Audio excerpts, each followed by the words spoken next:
Once upon a time, a man with single sword, going to change the history. HULAGU was born to Tului, one of Genghis Khan's sons, and Sorghad Beki, an influential Karayitti princess and a niece of Togrul in 1217. 3. Not much is known of HULAGU's childhood, except of an anecdote given in Jami al-Tawarik, and he once met his grandfather Genghis Khan with Kublai in 1224. HULAGU's brother Mongol Khan had been installed as Great Khan in 1251.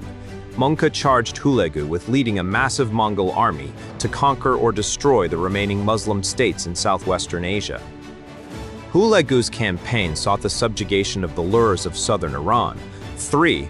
The destruction of the Nizari Ismaili state, the Assassins, the submission or destruction of the Abbasid Caliphate in Baghdad, the submission or destruction of the Ayyubid states in Syria based in Damascus, and finally, the submission or destruction of the Bahri Mamluk Sultanate of Egypt. And 4. Mongol ordered HULAGU to treat kindly those who submitted and utterly destroy those who did not. HULAGU vigorously carried out the latter part of these instructions. HULAGU's Mongol army set out for Baghdad in November 1257. Once near the city, he divided his forces to threaten the city on both the east and west banks of the Tigris.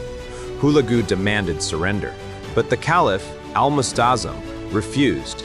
Due to the treason of Abu al-Kuma, an advisor to al-Mustazim, an uprising in the Baghdad army took place, and siege of Baghdad began. The attacking Mongols broke dikes and flooded the ground behind the Caliph's army, trapping them. Much of the army was slaughtered or drowned. The Mongols under Chinese General Guo Khan laid siege to the city on the 29th of January 1258. 7. Constructing a palisade and a ditch and wheeling up siege engines and catapults. The battle was short by siege standards. By the 5th of February, the Mongols controlled the stretch of the wall. The Caliph tried to negotiate but was refused. On the 10th of February, Baghdad surrendered. The Mongols swept into the city on the 13th of February and began a week of destruction. The Grand Library of Baghdad, also called Beit al-Hikmah, containing countless precious historical documents and books on subjects ranging from medicine to astronomy, was destroyed. Citizens attempted to flee, but were intercepted by Mongol soldiers. The Caliph was captured and forced to watch as his citizens were murdered and his treasury plundered. Il Miloni, a book on the travels of Venetian merchant Marco Polo, states that HULAGU starved the Caliph to death, but there is no corroborating evidence for that. Most historians believe the Mongol and Muslim accounts that the Caliph was rolled up in a rug and the Mongols rode their horses over him, as they believed that the earth would be offended if touched by royal blood. All but one of his sons were killed.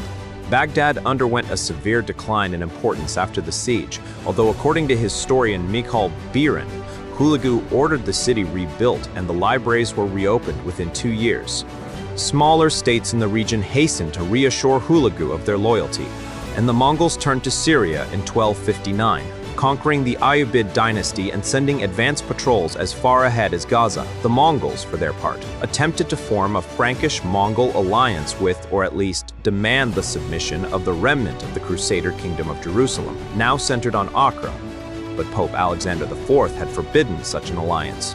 Tensions between Franks and Mongols also increased when Julian of Sedan caused an incident resulting in the death of one of Kitbuka's grandsons. Angered, Kitbuka had sacked Sedan. The barons of Acre, contacted by the Mongols, had also been approached by the Mamluks, seeking military assistance against the Mongols.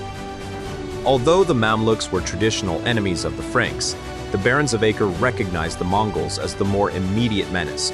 Instead of taking sides, the Crusaders opted for a position of cautious neutrality between the two forces. In an unusual move, however, they allowed the Egyptian Mamluks to march northward without hindrance through Crusader territory, and even let them camp near Acre to resupply. HULAGU had 14 wives and concubines, with at least 21 issues with them. HULAGU Khan fell seriously ill in January 1265 and died the following month on the banks of Zaraneh River, then called Jaghatu, and was buried on Shahi Island in Lake Urmia. His funeral was the only Ilkhanate funeral to feature human sacrifice.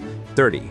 His tomb has never been found. HULAGU Khan laid the foundations of the Ilkhanate and thus paved the way for the later Safavid dynastic state and ultimately the modern country of Iran.